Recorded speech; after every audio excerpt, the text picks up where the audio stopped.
네, 이 시간 함께 하나님 말씀 보도록 하겠습니다. 이 시간 하나님께서 우리에게 주신 말씀 신약 성경, 신약이죠, 구약 성경이죠. 네, 구약 성경 여호수아 2장 1절에서 7절까지의 말씀입니다. 구약 여호수아 2장 1절에서 7절까지 저와 여러분 한 절씩 교독하시고 마지막 7절 한 목소리로 봉독합니다. 제가 2장 1절 말씀 읽겠습니다. 눈의 아들 여호수아가 히팀에서 두 사람을 정탐꾼으로 보내며 이르되 가서 그 땅과 여리고를 엿보라 하매 그들이 가서 라합이라는 기생의 집에 들어가 거기 유숙하더니 어떤 사람이 여리고 왕에게 말하여 이르되 보소서 이 밤에 이스라엘 자손 중에 몇 사람이 이 땅을 정탐하러 이리로 들어왔나이다. 여리고 왕이 라합에게 사람을 보내 이르되 네게로 와서 네 집에 들어간 사람들을 끌어내라. 그들은 이 온 땅을 정탐하러 왔느니라. 그 여인이 그 두 사람을 이미 숨긴지라. 이르되 과연 그 사람들이 내게 왔었으나 그들이 어디에서 왔는지 나는 알지 못하였고 그 사람들이 어두워 성문을 닫을 때쯤 되어 나갔으니 어디로 갔는지 내가 알지 못하나 급히 따라가라. 그리하면 그들을 따라 잡으리라 하였으나 그가 이미 그들을 끌고 지붕에 올라가서 그 지붕에 버려놓은 상대에 숨겼다. 함께 봉독합니다. 그 사람들은 요단 나루터까지 그들을 쫓아갔고 그들을 뒤쫓는 자들이 나가자 곧 성문을 닫았더라. 아멘. 하나님의 은혜의 말씀 함께 듣기 전에 선한 능력으로 어떻게 역사하신 하나님께 감사하며 믿음의 고백을 드리는지 우리 최 집사님, 김 집사님 함께 찬양으로 영광 올려 드리도록 하겠습니다.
다시 하나가 되게 이끄소서. 당신의 빛이 빛나는 이 밤, 그 하나님이 우리 감싸시니 믿음으로 이뤄낼 기대 안에 주 언제나 우리와 함께 계셔. 하루 또 하루가 늘 새로워.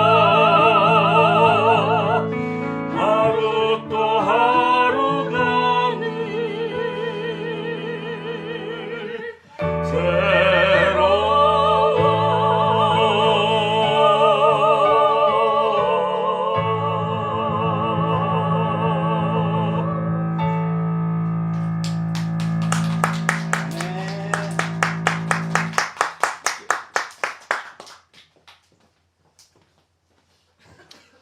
감사합니다. 주님 언제나 우리 함께 하시기 때문에 하루 또 하루가 새롭다라는 고백이 강하고 담대하게 우리가 안에 들려오는데 여러분들도 그렇게 살고 계시죠? 네. 주님이 함께 하시기 때문에 하루하루가 새롭게 느껴지며 그 새로움을 가지고 살아가시는 여러분들 되시리라 믿고요. 또 그렇게 고백하신 우리 찬양과 더불어 우리의 신앙도 그런 삶이 되기를 간절히 고백합니다. 네. 계속해서 여호수아에 대한 말씀을 가지고 함께 은혜를 나누고자 하겠고요. 오늘은 특별히 라합에 대한 얘기를 가지고 좀 함께 생각해보는 시간을 갖도록 하겠습니다. 우리 지난 시간까지는 하나님께서 여호수아와 또 여호사를 통해 백성들에게 주시는 메시지 사명에 대해서 함께 생각을 해봤습니다. 그래서 하나님께서 그 땅을 차지해라, 네 발바닥을 밟는 것 다 너에게 주겠다 약속하셨고, 그리고 여호사에게 특별히 위로와 격려를 주시면서 강하고 담대하라 라고 말씀하셨습니다. 그리고 여호사에게 뿐만 말씀을 주신 것이 아니라 그 여호수아와 더불어 그 땅에 들어가야 할 백성들에게도 말씀을 주셨죠. 그래서 지난 시간에는 백성을 두 부류로 나눴습니다. 전체 백성이 한 무리가 있었고, 또 한편 요단 동편에서 살아야 될 삶의 터전을 가져야 될 르벤, 갓, 므낫세 반 지파에 대해서 주신 말씀이 있습니다. 전체 지파에 대해서는 무슨 말씀 주셨습니까? 양식을 비롯한 전쟁을 너희는 준비하라. 준비할 게 그들이 주신 말씀이다 라고 이야기하고 있는 거죠. 그리고 르벤, 갓, 므낫세 반지파에게는 무슨 말씀 주셨죠? 하나님의 약속의 말씀을 기억하라. 전체는 준비하라. 특별히 나머지 반지파는 기억하라 라는 말씀 주셨습니다. 그리고 기억하라 라는 말씀을 주면서 네가 하나님의 말씀을 가지고 있다면 너의 사명이 있을 것이다 라고 말하면서 특별히 그들에게 각 처한 사정에 따라서, 상황에 따라서, 구성에 따라서 세 가지 명령을 주십니다. 그리고 무슨 명령이었죠? 처자와 가축들은 그곳에 머물라. 스테이라는 단어 주셨습니다. 단어, 동사가 생각이 막 나고 있죠, 이제? 전혀 처음 듣는 그런 얘기 언제 하셨으면 그런 눈으로 저를 보고 있어요. 네, 얼마나 감사한지 모르겠어요. 두 번째, 용사들에게서 뭐라고 했습니까? 니네들은 무장하고 동쪽 지파들의 정복전쟁을 가서 헬프, 도우라라는 것. 그 다음에 다 끝난 다음에 와서 너희가 이 땅, 요단 동편을 차지하라. 그래서 stay, help, occupy라는 단어를 통해서 그들, 그 요단 동편인 지파들을 특별히 지칭해서 그들이 해야 할 일들에 대해서 얘기하고 있습니다. 그 모든 걸 마친 다음에 백성들이 여호수아에 대해서 대답을 하죠. 역시 세 가지 동사를 가지고 대답합니다. 첫 번째 대답이 뭐였죠? 우리는 다 그대로 행할 겁니다. We will do 라고 하는 단어를 썼습니다. 두 번째는 우리가 당신의 말하는 거 어딘지 가리이다. We will go 라는 단어를 썼습니다.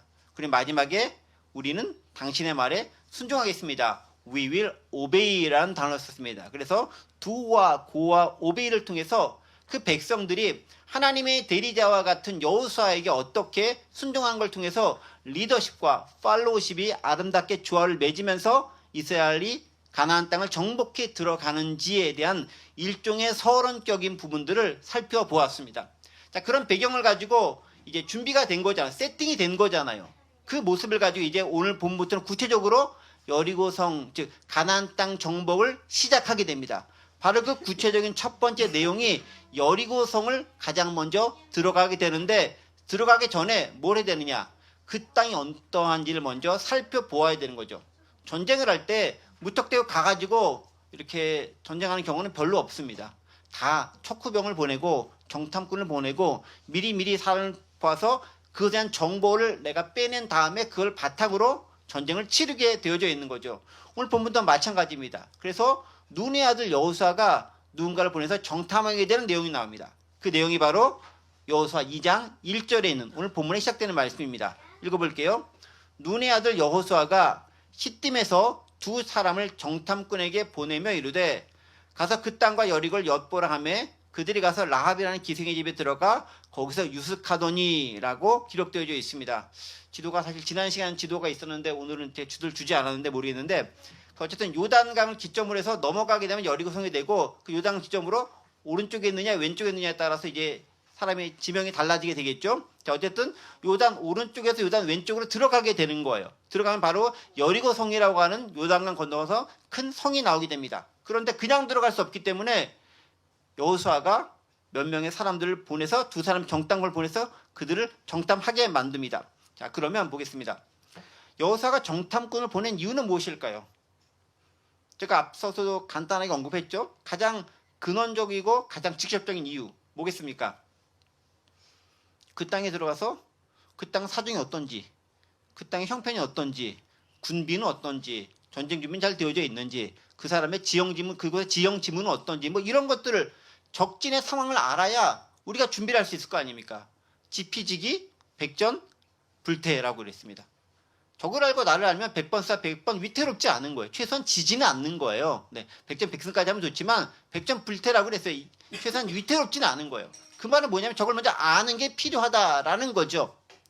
자, 그렇기 위해서 누군가를 보내기로 작정합니다. 그게 첫 번째 이유인 거죠. 적의 진지 상황과 현황을 파악하기 위해, 즉 전쟁이 유리하도록 이끌기 위해서 누군가를 정탐꾼을 보내는 게 가장 첫 번째 이유입니다. 자, 그런데 그 이유만 있는 게 아니에요. 사실 더 중요한 이유는 지금 오늘 본문에는 기록되지 않고 이제 다음 시간에 볼 본문에 나오겠지만 사실 더 중요한 이유가 정탐꾼을 보낸 이유 가운데 있습니다. 그 이유가 뭘까요? 여호수아 2장 다음 시간에 볼 거긴 하지만 9절과 11절에 있습니다. 함께 좀 말씀을 보도록 하죠. 나오냐? 네, 여기 나옵니다. 말하자 여호와께서 이 땅을 너에게 준 이유를 내가 아노라. 우리가 너를 심히 두려워하고 이 땅 주민들이 다 너희 앞에서 간담이 녹나니 이는 너희가 애굽에서 나올 때 여호와께서 너희 앞에서 홍해 물을 마르게 하신 일과 너희가 요단 저쪽에 있는 아모리 사람의 두 왕 시온과 오게에 행한 일 곧 그들을 전멸시킨 일 우리가 들었음이니라. 우리가 듣자 곧 마음이 녹았고 너희로 말미암아 사람이 정신을 잃었나니 너희 하나님 여호와는 위로는 하늘에서도 아래로는 땅에서도 하나님이시니라 라는 고백을 누군가가 합니다. 누가 하죠? 정탐꾼과 만난 라합이란 여자가 하는 거예요. 자, 그러면 정탐꾼을 보내서 그 땅에 대한 상황만 보는 것이 아니라 이제 뭘 알게 됐습니까? 적의 심리 상태, 적진의 동향, 적의 사기, 적이 어떤 상황과 형편과 정신적 자세를 가지고 있는가에 대해서도 그들은 알게 되는 거죠. 자, 그런데 이런 보고를 라합으로부터 듣게 되는 거예요. 정탐꾼들이. 그래서 정탐꾼들은 이 보고를 가지고 다시 본국에 들어와서 여호수아에게 돌아와서 보고를 하겠죠. 그 보고는 또 다시 관리들과 백성들에게 알려지게 되었죠. 자, 그럼 생각해 보십시오. 우리가 이제 여리고성을 비롯한 가나안 땅에 들어가야 되고 처음 싸움을 시작해야 됩니다. 자, 그런데 그 땅에 대해서 그 땅 사람들이 우리 이스라엘 민족에 대해서 가지고 있는 생각들이 이거다라는 생각을 들었습니다. 그런 말을 들었어요. 그런 고백을 들었어요. 어떤 고백이었죠? 9절, 10절, 11절에서 그 사람들은 이스라엘에서 어떤 생각을 가지고 있죠? 어려운 거 질문하는 거 아닌데. 네, 답이 여기 있죠? 지금 그 사람들은 이스라엘 사람들에서 되게 두려워하고 있어요. 여러분 9절에서 뭐라고 되어 있습니까? 우리가 너를 심히 두려워하고 이 땅 주민들이 다 너희 앞에서 간담이 녹는다라고 고백합니다.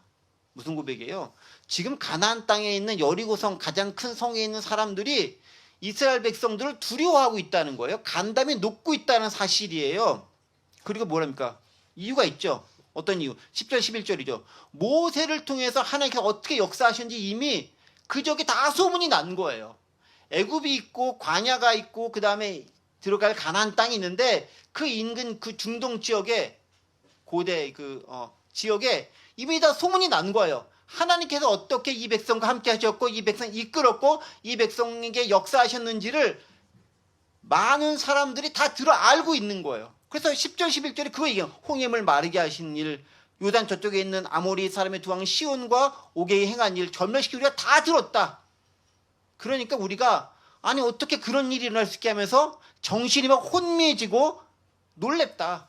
당신들이 믿는 그 하나님이 땅에서나 위로나 진짜 하나님인 걸 우리가 알았다라고 고백을 하는 거예요. 자, 이거에 대한 자세한 풀이는 다음 시간에 할 건데 그 고백을 들은 이스라엘 사람들은 어떤 마음이 들겠습니까? 완전 사기 충전하는 거예요. 아, 우리가 이제 싸우러 가는 그 땅이 이제 사실 이스라엘 백성들은 정식적인 싸움은 거의 처음인 거잖아요. 왜냐하면 광야 시절에 있을 때는 침략은 종종 받았을 거예요. 근데 그것은 수세적인 입장에서 또 유목민의 입장에서 이렇게 가는 길 가운데서 침략을 받는 것에 불과한데 이제는 뭐냐면은 목적지가 딱 정해져 있어요. 목표물이 정해져 있는데 그 목표물에 이제 우리가 가서 그 땅을 차지해야 되는 거예요. 수비적인 입장과 공세를 취해서 아예 땅을 점령하는 완전히 다른 전략이 필요한 겁니다. 그런 상황에서 이 사람들 얼마나 두려워하겠습니까? 우리가 제대로 싸움을 해봤을까? 우리의 가지고 있는 군대의 실력과 우리의 군사력이 저들을 이길 수 있을까? 그런 여러 가지 걱정들과 여러 가지 두려움들 아직 겪어보지 않았으니까 얼마나 그들 가운데 가슴 떨리게 다가오겠습니까? 바로 그런 마음을 가지고 있는 그들에게 하나님께서는 가나안 땅에 거주하고 있는 실제 그들이 이스라엘 백성들이 어떻게 생각하고 느끼는지에 대한 고백을 듣게 하심으로 말미암아 강하고 담대한 마음을 가질 수 있도록 미리 준비시켰다라는 거예요. 그러니까 하나님은 여호수아만 너는 마음을 강하고 담대하라고 얘기한 게 아니에요. 하나님은 여호수아에게 말씀하셨고 백성들을 통해 여호수아를 격려하면서 당신은 마음을 강하고 담대하소서라고 격려하게 했지만 지도자만 한 게 아니라 백성들 모두에게도 실제로 정탐꾼들의 보고를 통해 들은 바를 통해서 아 우리가 싸울 적들이 그렇게 두려워할 만한 존재들이 아니구나. 오히려 그들이 우리를 두려워하고 있구나라는 것들을 깨달아 알을 통해서 진짜 마음을 강하고 담대하게 가지고 나아갈 수 있도록 역사하신다라는 거예요. 그래서요. 하나님께서 주관이 돼서 하시는 싸움들은 사실 우리는 싸워보지 않으면 두려움과 어찌할 바 모르는 떨림 가운데 설 수밖에 없는 게 우리의 실존입니다. 그러함에도 불구하고 하나님은 우리가 두려워 떨지 않도록 여러 가지 힌트를 주시고 여러 위로와 격려의 사안들을 보여주시는 거예요. 어떻게 최소한 싸워볼만 하겠다라는 마음을 가질 수 있도록 희망과 위로와 격려를 주신다라는 거예요. 지금 이스라엘에게 이런 그들의 고백처럼 희망으로 들리는 고백이 없을 거예요. 하나님께서 내가 너 함께한다라는 것도 큰 힘이 되겠지만 실제로 그 하나님과 더불어 싸움의 대상이 되는 그들이 이렇게 우리를 생각하고 있다는 그 고백처럼 그들에게 크고 강하게 담대하게 위로로 다가오는 말씀도 없었을 것이다 라고 생각을 됩니다. 자, 그런 보고를 갖고 그들 백성을 위로하기 위해서 여호수아는 정탐꾼을 보내는 거예요.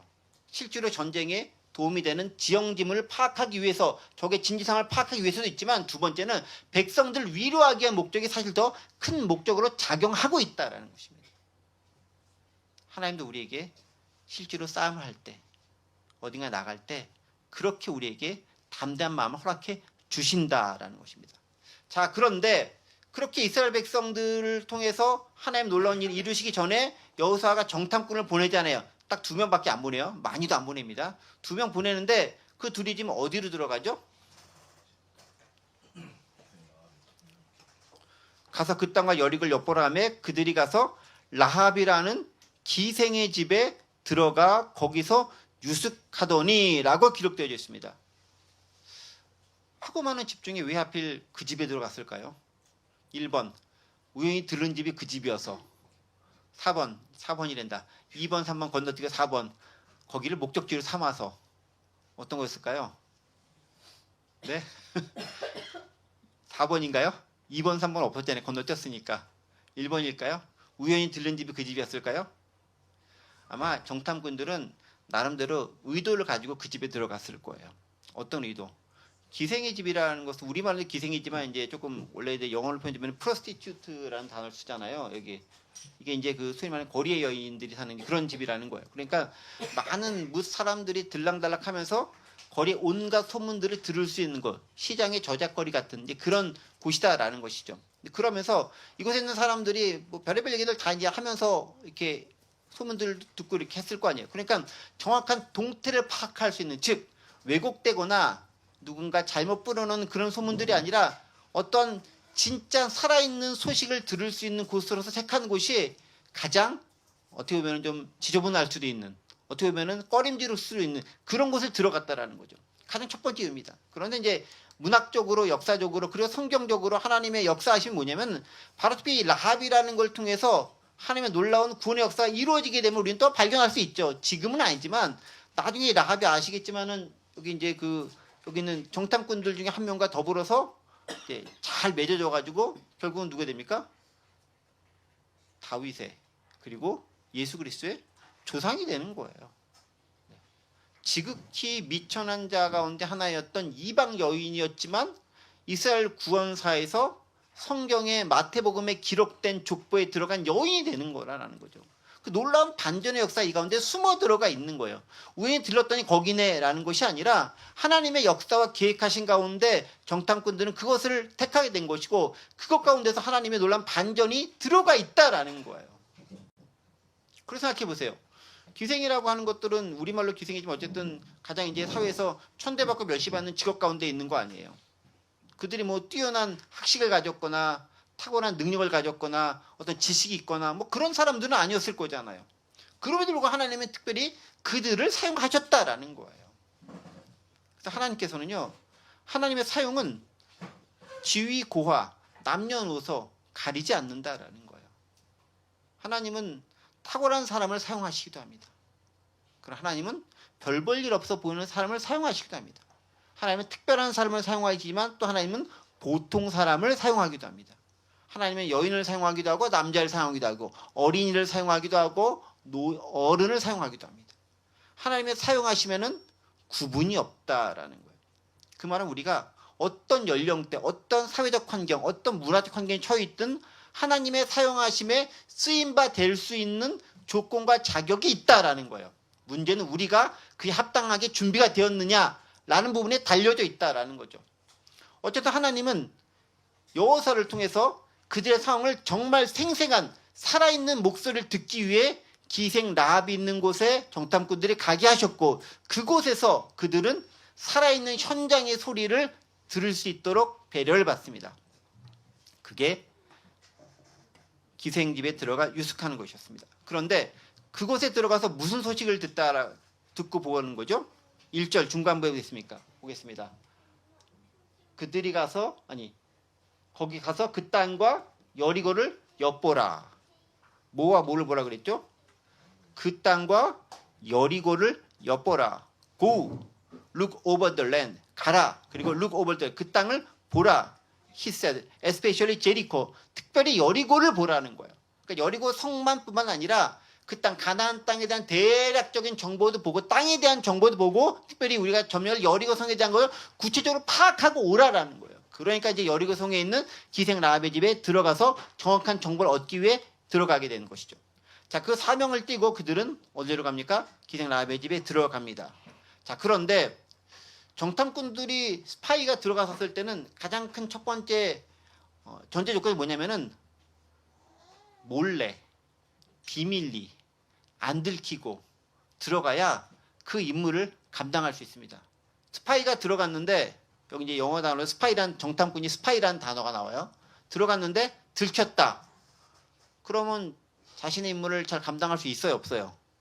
없죠. 네, 스파이는 안 들키는 게 핵심입니다. 근데 2절 보세요. 어떤 사람이 여리고 왕에게 말하 이르되 보소서 이 밤에 이스라엘 자손 중에 몇 사람이 이 땅을 정탐하러 이리로 들어왔나이다. 야, 그러니까 내가 볼 때 정탐꾼들이 영 잘 못 숨긴 것 같아. 네, 자질이 좀 부족한 것 같아 보니까. 하나님께서 인도하셔서 이끄셔서 놀라운 역사를 한 건 맞는데 그들이 아무래도 좀 서툰 것 같아요 보니까. 바로 들킨 거 아니에요? 바로 들킨 거 아니에요? 그러니까 사람들이 와서 여리고 왕에게 고백을 하는 거죠. Look, Some of the Israelites have come here tonight to spy out the land. 보세요. 이스라엘 사람들 몇 명이 스파이가 들어왔습니다. 그 땅을 정탐하러 왔습니다라고 벌써 고백하는 일이 발생한다라는 거예요. 여리고성 사람들도요, 만만한 사람이 아니라는 거예요. 그들도 방비와 방책이 나름대로 철두철미하게 지키고 있었던 사람들이라는 점이죠. 그러니까 우리는 뭐 여리고성 그냥 하나님께서 말씀하신 그냥 가서 치면 될 거 아니야? 뭐 허술한 성 아니야? 이렇게 생각할지 모르겠지만 절대 그런 성이 아니에요. 고고학적으로도 여리고성이 상당히 견고하게 지어져 있었고, 실제로 여리고성을 이스라엘 백성들이 뭐 이렇게 총을 없었지만 칼과 창 들고 와서 막 이렇게 무너뜨리는 게 아니죠. 돌고 함성으로 무너졌다라고 되어져 있는 거잖아요. 하나님의 특별하심으로 무너진 거잖아요. 아주 견고하게 지어졌던 성이에요. 그 성이 견고하게 지었다는 것은 그만큼 방비라든가 방책, 수비하는 입장에서도 나름대로 체계적으로 갖추어져 있다라는 것을 의미합니다. 그들도 방비하고 있는 거죠. 특별히 소식 다 들었잖아요. 이스라엘 백성들이 어떠했다는 것, 그리고 지금 요단 동편에, 요단강 건너 저쪽편에 진치고 있다는 것, 곧 우리 가운데 넘어올 수도 있다는 사실 그들도 알고 있는 거예요. 그러니까 나름대로 방비를 철저하게 하고 있었던 거죠. 그 가운데서 첩자를 보냈는데 바로 들키는 거죠. 자, 이제 영화를 만들려면 절체절명의 위기 상황이 다다른 겁니다. 곧 잡히게 되는 거고요. 잡히게 되면은 그냥 둘만 죽는 게 아니라 잘못하면 이스라엘에 대한 정보까지 빼앗길 수 있는 위험에 처하게 되는 것입니다. 만만치 않은 상태가 된 거죠. 자, 그런 상황 가운데에서 이제 여리고 왕이 라합에게 누군가를 보냅니다. 또 사람들을 보내죠. 3절에는 말씀입니다. 여리고 왕이 라합에게 사람을 보내 이르되 니게로 와서 네 집에 들어간 그 사람들 끌어내라. 그들은 이 온 땅을 정탐하러 왔느니라 라고 얘기하면서 아예 공식적으로 딱 대놓고 찾아가가지고 얘기하죠. 자, 여러분들이 그 당시 라합이었다면 어떤 마음과 심정이 들었을까요? 얼마나 두렵고 떨렸을까요? 특별히 기생 라합은 지금 어디 살고 있죠? 여리고에 살고 있죠. 지금 누가 찾아왔죠? 여리고 왕이 보낸 사람들이 찾아온 거예요. 자기 나라 왕이 보낸 사람들, 여기 사람들이 그냥 뭐 신사점 딱 하고 왔겠습니까? 무슨 남들 스파이 잡으러 왔으니까 뭐 무장을 했겠거나 어쨌든 무시무시한 어떤 무기를 들고 이렇게 왔지 않겠습니까? 상당히 라합의 입장에서는 위협이 느껴질 만한 그런 상황이었을 거예요. 그 상황에 찾아와가지고 라합에게 얘기합니다. 니네 집에 누구 들어왔지? 끌어내라 라고 얘기하고 있는 거예요. 이게 아주 좋은 말로 라합씨, 당신 집에 누구 들어오셨습니까? 끌어내어 주시겠습니까? 이렇게 얘기했겠어요? 끌어내라 라고 명령하는 거죠. 들어온 거 첩보를 들고 알고 있다. 끌어내라 라고 얘기합니다. 이게 우리는 이렇게 간단히 보니까 그냥 뭐 별거 아니겠지만 얘기했지만, 들을지 모르겠지만 여러분들이 그 상황에 라합을 생각해 보세요. 보안사나 중앙정보 인 사람들이 찾아와가지고 총 들고 와가지고 너 끄지면 안 그러면 죽여 라고 하는데 덜덜 떨면서 바로 들어오자마자 바로 네 저기 있습니다 이렇게 할 가능성이 가장 크지, 뭐 이렇게 다른 말로 이어나갈 생각이 들었겠어요? 쉽지 않죠. 여러분 여기서 반전이 일어나는 거예요. 라합이 직업이 뭐라고요? 기생. 이 여자가 얼마나 많이 배웠겠어요? 얼마나 많이 아는 게 있겠어요? 얼마나 많이 탁월한 지혜가 있겠어요?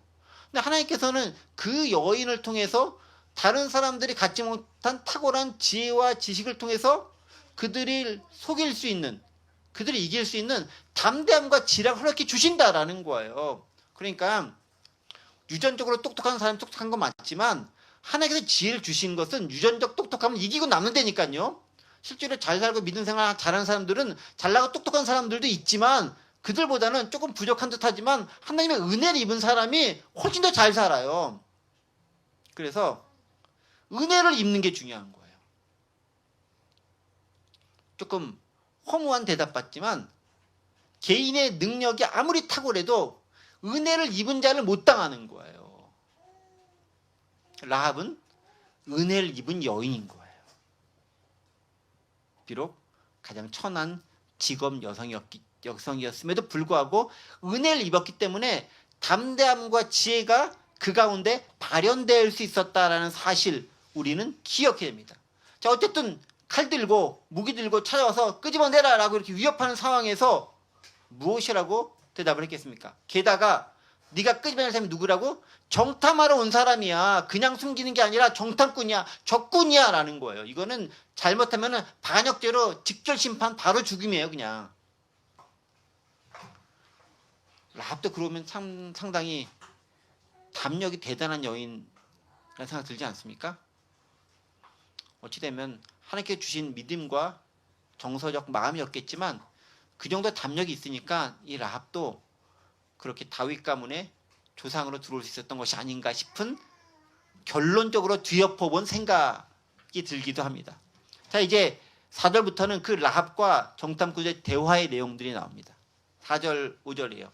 그 여인이 그 두 사람을 이미 숨긴지라. 이미 이제 숨겨놨죠. 이르되 과연 그 사람이 내게 왔었으나 그들이 어디에서 왔는지 나는 알지 못하였고 그 사람들이 5절이죠. 어두워 성문을 닫을 때쯤 되어 나갔으니 어디로 갔는지 내가 알지 못하나 급히 따라가라. 그리하면 그들을 따라잡으리라 하였다라고 합니다. 자, 보세요. 라합은요, 정탐꾼이 왔었을 때 어떻게 했죠? 4절 뭐라고 되어 있습니까? 그 여인이 그 두 사람을 이미 숨긴지라. 그 라합이 되게 판단력이 빠른 여인이에요. 이미 숨겼어요. 쉽지 않은 상황 아니겠어요? 전세 판단을 이미 하고 있는 거예요. 어떤 전세 판단? 이미 대세는 넘어갔다라는 거예요. 어떻게? 가나안의 여리고 왕이 다스리는 시대에서 저 요단 동편 쪽에 있었는 하나님, 이스라엘 민족, 여호와 하나님을 믿는 이스라엘 민족이 이제 대세로 자리 잡았다라는 것을 벌써 판단하고 있는 거예요. 대단한 통찰력 아니겠습니까? 이건 뭐 애국심 이런 걸로 설명될 수 없는 그런 심리적 작용이 이 안에 들어가 있는 거예요. 특별한 거죠. 그래서 이미 라합은 일을 저지른 거예요. 어떻게? 숨겨놓은 거예요. 당신들 정체를 알고 이렇게 미리 쫓아내거나 받아들이지 않았거나 이게 정상적인 모습 아니겠습니까? 내가 당신들 잘못 들었다가 내가 어떻게 죽을지도 모르는데 어떤 위험한 상황에 처할지도 모르는데 당신들을 내가 받아들이겠습니까? 라고 말하면서 내쫓아야 되는 게 일반적인 정서일 거예요. 그런데 오늘 본문은 그렇게 얘기하지 않죠. 그 여인이 그 두 사람을 이미 숨긴지라. 그러니까 그러면서 보면은 라합이 직업적으로 조금 천한 직업일지 모르겠지만 상당히 순간적 판단력과 이 지혜가 탁월한 여인이라는 것 우리는 또 부인할 수 없는 거죠. 하나님께서 은혜를 주시려고 하면은 그런 놀라운 기지가 지혜가 발현되는 거예요. 똑똑한 사람이 은혜 받는 게 아니라 하나님의 은혜를 입은 사람이 똑똑한 사람이 된다라는 거죠. 그러면서 이제 뭐라고 얘기합니까? 이 다음 구절부터 이제 우리를 헷갈리게 하는, 우리를 어렵게 하는 구절이 나오는 거예요. 과연 그 사람들 내게로 왔었으나, 여기까지는 맞는 말이죠. 그 다음이죠. 그들이 어디에서 왔는지 나는 알지 못하였고 그 사람들이 어두워 성문을 닫을 때쯤 되어 나갔다. 내가 어디 갔는지 알지 못하나 급히 따라가라. 그럼 니네가 쫓아가 잡을 수 있다 라고 얘기하고 있죠. 이게 사실이에요? 거짓말이에요? 거짓말이잖아요. 그렇죠? 라합은 자기가 이미 숨겼으니까 어디 숨긴지도 알고 있는데 뭐래, 들어온 건 맞는데 그것까지 부인하지 않아요. 아예 그렇게 얘기했다면 더 크게 상황이 뒤집어졌을 수도 있죠. 네가 진짜 거짓말하고 있다라고 하면서 그 집 들어간 걸 다 본 사람도 있는데 네가 거짓말이라고 하면서 아예 그들이 수색을 했을지도 모르겠는데 들어왔다는 것까지 인정을 했어. 근데 들어왔다가 나갔다라는 거예요. 기가 막히게 상황에 합당한 거짓말을 잘하고 있는 거죠. 그리고 거짓말뿐만 아니라 거짓 상황까지 만들어서 그 사람들에게 뒤쫓을 수 없도록 멀리 떠나보내고 있죠. 단지 안 왔습니다. 왔는데 몰라요 라고 끝난 것이 아니라 한 단계 더 나가잖아요. 5절 보세요. 그 사람들이 어두워 성문 달 때쯤 되어 나갔으니 어디로 가는지 내가 알지 못하나 급히 따라가라. 뭐라고 얘기하죠? 따라가라. 여기 따라가라. 그들을 따라잡으려 했어요. 따라가라라는 뭐예요?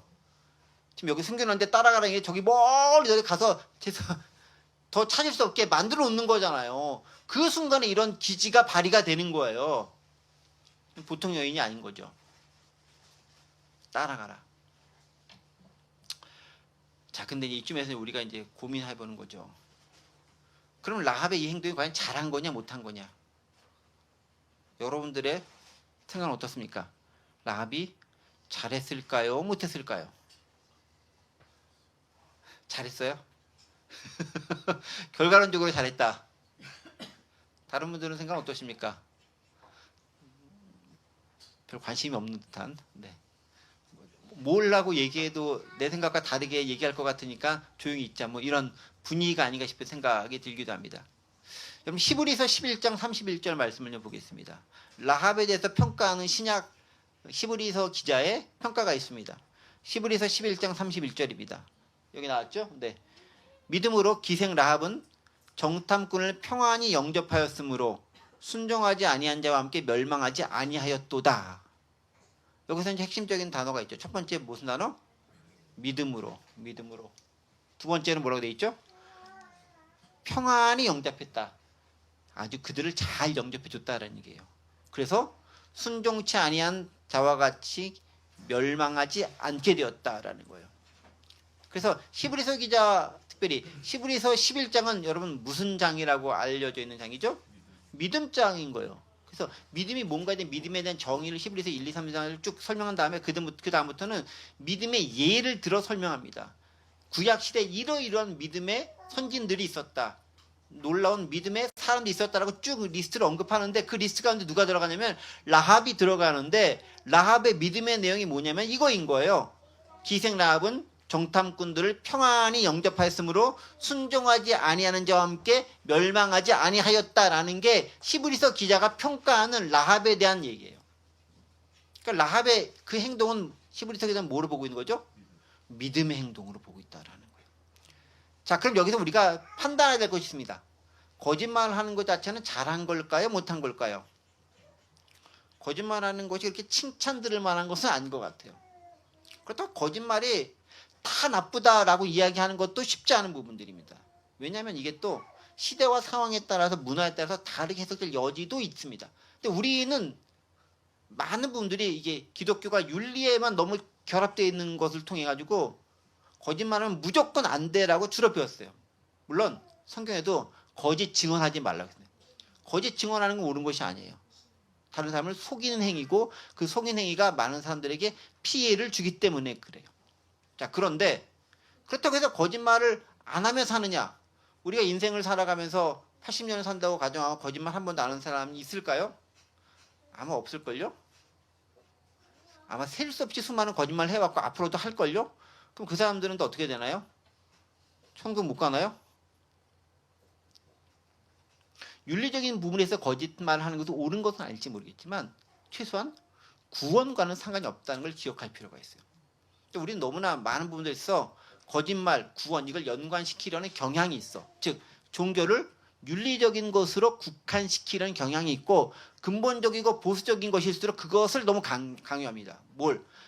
윤리적인 부분을 특별히 강조하는 거예요. 특히 그 윤리 중에서도 사회적 윤리가 아니라 개인적 윤리를 강조합니다. 특별히 보수적인 것일수록 그래요. 왜? 신앙을 개인화하기 때문에 그렇다라는 거죠. 사회적인 부분의 신앙을 바라보지 않도록 그들은 많이 합니다. 그렇다고 제가 거짓말하는 거 잘했습니다 라고 이야기하는 건 아니에요. 거짓말하는 게 잘한 건 아니지만 그게 구원과 직접적 연관이 되는 것은 아니다라는 거예요. 그럼 어쨌든 라합은 거짓말을 한 거예요, 안 한 거예요? 거짓말을 한 거예요. 누구에게? 자신의 왕에게, 자신의 국가에 거짓말한 거예요. 여러분 이거는 반역죄인 거예요. 여리고성 입장에 봤을 때 라합은 쳐 죽인 사람인 것뿐만이 아니라 라합으로 해서 여리고성이 멸망하게 되는 거예요. 무너지게 되는 거잖아요. 그러니까 이 여인은 완전히 배신자 중에서 그런 극악무도한 배신자가 없는 거예요. 어디 입장에서? 여리고의 입장에서. 이스라엘 입장에서 어떻죠? 라합으로 인해 여리고성을 점령할 기회를 얻게 된 거고 여리고성을 점령할 특별한 지식을 얻게 된 거고 그 가운데 하나님께 주신 놀라운 은혜를 통해서 여리고성을 들어갈 수 있는 명분을 얻게 되는 거죠. 그리고 위로를 가지고 강호 담대하게 나아갈 수 있게 되었다는 것입니다. 자, 그래서 이거 핵심은 이거죠. 거짓말한 게 잘한 것은 아니지만 그 거짓말 자체가 믿음과 반드시 거짓말한 것이 구원과 연관된 것은 아니다라는 거예요. 그럼 라합은 뭐겠습니까? 라합은 믿음으로 삶을 살았다는 겁니다. 어떤 믿음이라는 거죠?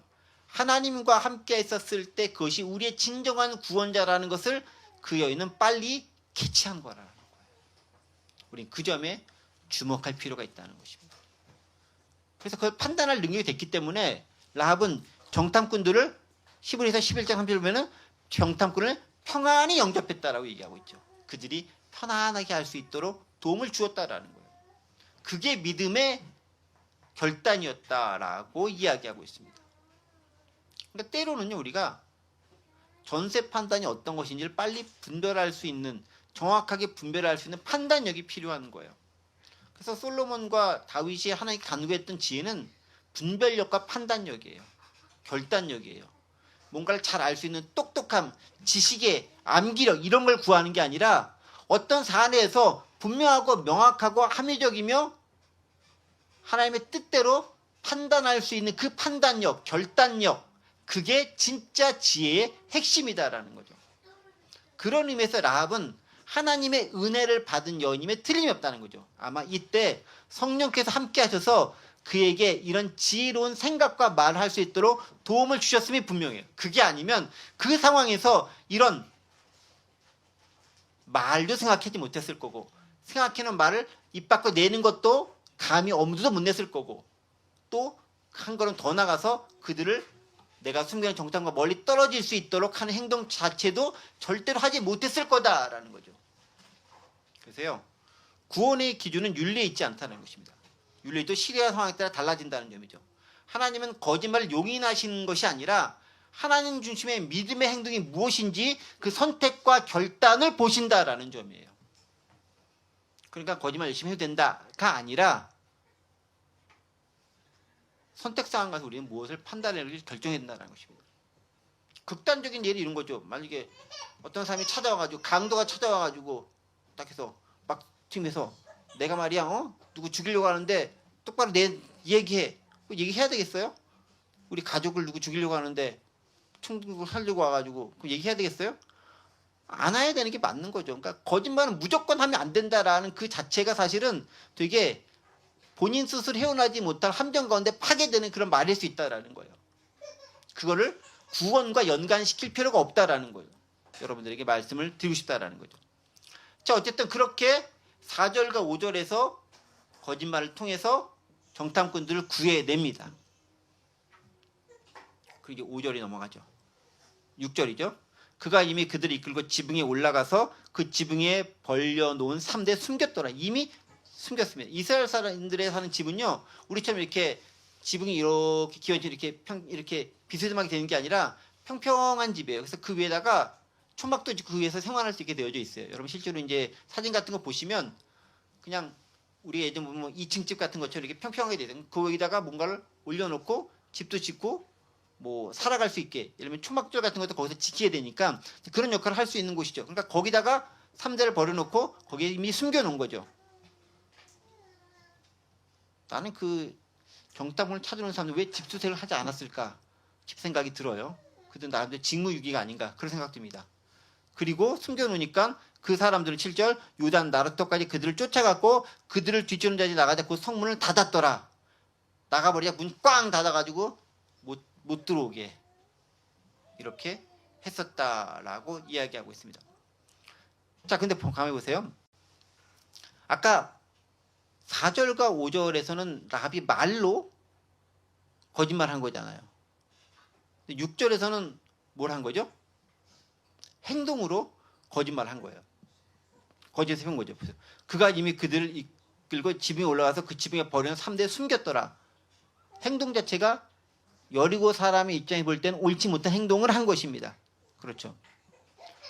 야고보서 2장 25절을 보면은 또한 믿음에 대한 걸 또 언급하고 있습니다. 참 우리를 헷갈리게 하는 구절들이에요. 읽어볼게요. 야고보서 2장 25절입니다. 또 이와 같이 기생 라합이 사자들을 접대하여 다른 길로 나가게 할 때에 행함으로 의롭다 하심을 받은 것이 아니냐, 행함에냐고 얘기하고 있죠. 뭐라고 얘기합니까? 행함으로 의롭다 하심을 받았다라고 고백하고 있죠. 라합이 뭐로요? 행함으로도 의롭다 하심을 받았다라는 거예요. 그러니까 이 행함은 라합이 전체 말과 행동 포함한 전체적인 걸 포함하고 있지만 지금 행동했던 이런 모습들, 숨겨놓던 것들, 그리고 저쪽으로 갔다라고 실제로 요한의 성경으로 갔다로 이렇게 반대로 잘못 엉뚱한 곳으로 손을 지칭했던 이 모든 것들이 다 포함되어져 있는 모습이다라고 하죠. 그래서 야고보서는 뭐라고 합니까? 또 이와 같이 기생라합의 사자를 접대 다른 길로 나아가게 할 때에 행함을 의롭다 하심 받은 것이 아니냐. 정탐꾼을 잡으러 온 사람들을 다른 길로 내보내게 하는 것, 그리고 정탐꾼을 받은 사람들이 살고 그들이 또 다른 길로 나가서 제대로 정탐할 수 있도록 길을 만들어 주는 것, 그게 다 뭐라고요? 행함으로 의롭다 하심을 받은 믿음의 행동이었다라는 것입니다. 그러니까 우리가 아까 이런 것에서 이제 마무리하려고 하는데요. 단지 거짓말 했다 안 했다의 문제가 아니다라는 거예요. 무엇입니까? 믿음의 행위다라는 것은 하나님의 관점에서 첫 번째는 볼 필요가 있다라는 것이고요. 두 번째는 그 믿음의 행위라는 것은 시대와 상황에 따라서 말과 행동은 바뀔 수도 있는 분이기 때문에 하나님 중심의 신앙으로 봤었을 때 어떻게 행동하는 것이 훨씬 더 중요한 믿음이 될 수 있다라는 거예요. 그러니까 하나님 입장에서 봤을 때 라합은 믿음의 행동이고 이스라엘 입장에서 봤을 때 라합은 믿음의 행동이지만 여리고의 입장에서 봤을 때 라합은 반역죄인 거죠. 여러분 신앙의 삶도 그럴 수 있다라는 거예요. 하나님 입장에 봤을 때 옳고 그른 것이지만 다른 사람들이 봤었을 때는 아주 못된 것처럼 비춰질 수도 있는 거예요. 물론 우리는 하나님과 세상 모두에게 있어서 인정받는 것이 가장 탁월하고 가장 지향해야 할 바인 건 틀림이 없습니다. 또 그런 삶의 모습을 하나님께서 바라시고 세상 가운데 빛과 소금의 역할로 그들이 이끌어 나가길 원하십니다. 그러나 때때로 세상과는 다른 삶을 살라고 우리에게 말씀하시기도 하는 거예요. 예를 들면 이런 거 아니겠습니까? 우리 아까 최집사님 김집사님이 찬송을 불렀던 선한 믿음으로라는 것 자체도 사실은 보네퍼가 가사를 쓴 거거든요. 그 보네퍼는 철저하게 그 당시 집권했던 히틀러의 입장과 독일의 입장에 봤을 때는 아주 반역을 행하는 거예요. 그렇죠? 그러나 하나님의 입장에 봤을 때 그것은 가장 옳고 온전한 그리고 정직한 행동이었다라는 거죠. 그래서 우리가 어느 관점을 가지고 어느 세계관을 가지고 어느 기준으로 판단하는가가 믿음의 행동인가 아닌가를 결정할 수 있는 중요한 잣대가 될 수 있다는 것입니다. 무엇을 중심으로? 하나님 관점과 하나님 중심으로 볼 수 있는 시각이 있느냐, 이게 중요하다라는 거예요. 단지 나타난 그 하나하나 세부적인 걸 가지고 거짓말 했느냐 안 했느냐 옳으냐 아느냐 이걸 따지는 것은 되게 지엽적인 문제다라는 거죠. 더 큰 문제, 근본 원리, 믿음의 시각으로 우리가 행동했느냐 판단했느냐 결정했느냐라고 생각해야 되는 거예요. 저는 직장에서도 마찬가지인 거예요. 무조건 그들과 싸우라라는 것이 아니라 믿음의 행동을 믿음을 가지고 하나님의 관점으로 지혜롭게 행동할 수 있는 여러 가지 상황들을 펼칠 수 있다라는 거예요. 때로는 그게 협력하는 게 될 수 있고 때로는 그게 맞서야 되는 것이 될 수도 있고 때로는 그게 대충 들어주는 척하는 게 될 수도 있고 때로는 그게 완전히 갈라서고 내부 고발자가 되는 것일 수도 있는 거예요. 그거는 상황에 따라 달라질 수 있는 거라는 거죠. 그러니까 어느 하나만 딱 집어서 이것만 믿음의 행동이야 라고 할 수는 없다라는 거예요.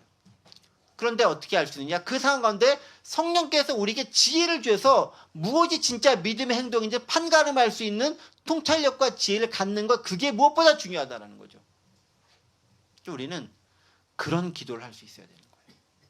하나님, 나의 이 행동과 삶의 선택사항이 하나님의 뜻 가운데서 언제나 믿음으로 말미암는 것이 되길 원합니다. 그렇게 할 수 있도록 성령께서 지혜를 주십시오. 그 음성을 주십시오. 결단할 수 있는 용기를 갖게 주십시오. 라고 기도하고 그 기도에 따른 응답에 맞추어 결단하고 행할 수 있는 것, 그게 믿음의 모습이다 라는 거죠. 말씀을 정리합니다. 이스라엘 백성들이 가나안 땅에 들어가기 위해서는 그 땅에는 정탐이 필요합니다. 단지 그 땅의 상황을 아는 것뿐만 아니라 이스라엘 백성들에 대한 위로와 격려의 의미도 들어가 있습니다. 그런데 정탐하는 과정이 쉽지는 않습니다. 발각됐습니다. 절대 절명의 위기상황에 봉착했습니다. 하지만 하나님은 라합이라고 하는 가장 천한 여인을 통해서, 가장 버림받은 여인을 통해서 가장 지혜로운 말과 행동을 할 수 있도록 역사하셨습니다. 그게 하나님의 반전인 거죠. 그리고 거기에는 단지 겉으로 드러나 보이는 윤리적인 잣대로만 판단되는 것이 아니라 하나님의 믿음의 관점으로 판단할 수 있어야 되고, 그것이 우리의 상황과 시대와 문화에 따라 다르게 적용된다 할지라도 하나의 원칙, 믿음의 원칙 가운데 판단되었을 때 후대에 하나님으로 말미암는 결정이 그리고 평가가 따를 수 있다는 점을 기억해야 됩니다. 그래서 우리는 참다운 지혜와 판단력과 분별력을 가질 수 있도록, 성령과 동의할 수 있도록 기도하는 게 필요한 거죠. 바로 그런 지혜로운 사람, 지혜로운 직장인, 지혜로운 생활인이 되시기를 간절히 원합니다. 기도하겠습니다. 은혜와 사랑의 하나님 아버지, 감사합니다. 오늘 라합의 경우를 통해서 이율배반적으로 보이지만 하나님의 역사하심에 순종한 그의 모습이 얼마나 위험하면서도 또 숭고하면서도 위대한지를 발견하게 됩니다. 우리가 삶을 살아가고 있는 생활 공간에서 라합과 같은 삶을 살기 쉽지 않습니다. 하지만 용기를 주시고 지혜를 주시고 특별히 성령을 함께 하심을 통해서 이 모든 것 능히 이겨나갈 수 있도록 역사하여 주옵소서. 감사드리며 예수 그리스도의 이름으로 기도하옵나이다. 아멘.